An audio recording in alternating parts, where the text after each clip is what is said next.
दोस्तों, आज हम लोग जानेंगे बेताल 25 यानी विक्रम बेताल की 8वीं कहानी, सबसे कोमल कौन।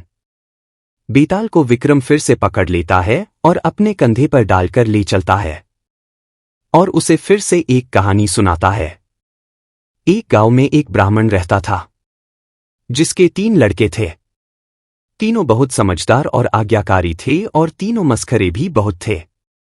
तीनों एक दिन जंगल में खेलने निकल जाते हैं, तो शाम को जब वो घर आते हैं तो उनके पिता उन्हें कहते हैं कि तुम तीनों समुद्र किनारे घूमने जाओगे तो तुम्हें वहां से अपने तालाब के लिए एक कछुआ लेकर आना है। वो तीनों लड़के हां कर देते हैं। ब्राह्मण के तीनों लड़के सुबह होते ही निकल जाते हैं। रस्ते में उन्हें एक कछुआ मिलता है। तीनों में उसे उठाकर घर ले जाने पर बहस हो जाती है कि कौन उस कछुए को उठाकर लेकर जाएगा। वहीं एक पहलवान खड़ा था। वो उसे पूछते हैं कि वो उनकी इस परेशानी का निवारण करे। तो वो उन्हें कहता है कि वो राजा के पास जाए। राजा के पास तीनों भाई जाते हैं और जाने से पहले उस पहलवान को कछुए का ध्यान रखने को कह जाते हैं।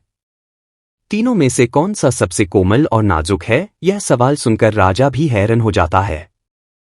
राजा उनकी बात सुनकर उन्हें कहता है कि जाओ पहले भोजन कर लो। तीनों भाइयों में से एक भोजन नहीं करता है क्योंकि उसे चावल में से दुर्गंध आ रही थी। यह सुनकर राजा वहां आता है तो राजा कहता है कि मुझे तो किसी में से कोई बदबू नहीं आ रही। राजा उस लड़के से पूछता है कि तुम्हें कैसी बदबू आ रही है, तो वह लड़का बताता है कि उसे शमशान की बदबू आ रही है। राजा को सैनिक बताता है कि हाँ, हमारे ये चावल हमारे उस खेत के हैं जहां शमशान है। राजा उस लड़के को कहता है कि हाँ, तुम तो बहुत कोमल और नाजुक हो। दोनों भाई राजा से कहते हैं कि क्या अब हमें कछुआ उठाना पड़ेगा। तो वो दोनों मना कर देते हैं कि वो कछुआ नहीं उठाएंगे।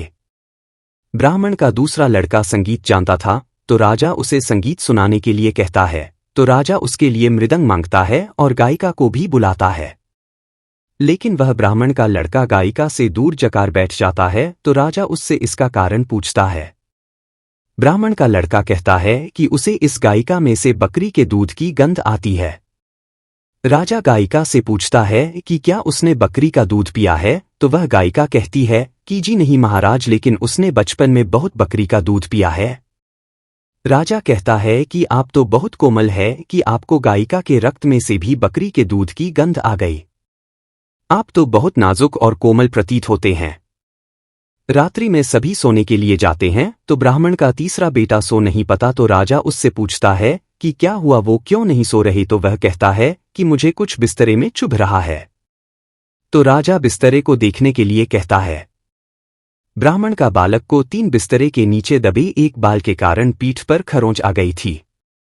अब तीनों में से राजा को यह फैसला करना था कि कौन सबसे ज्यादा कोमल है, और राजा ने खुश होकर यह निर्णय भी लिया कि सबसे अधिक कोमल होने का इनाम भी उसे दिया जाएगा।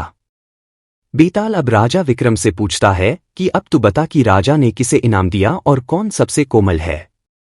राजा विक्रम बताता है कि राजा सबसे छोटे लड़के को इनाम देगा और उसे सबसे कोमल बताएगा, क्योंकि राजा ने उसे अपनी आंखों से खरोंच लगते हुए देखा है, और वो भी एक बाल से।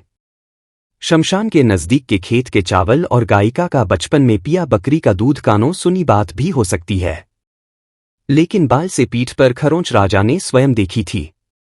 राजा विक्रम का उत्तर सुनते ही बेताल फिर से उड़ जाता है और अपने पेड़ पर जाकर लटक जाता है।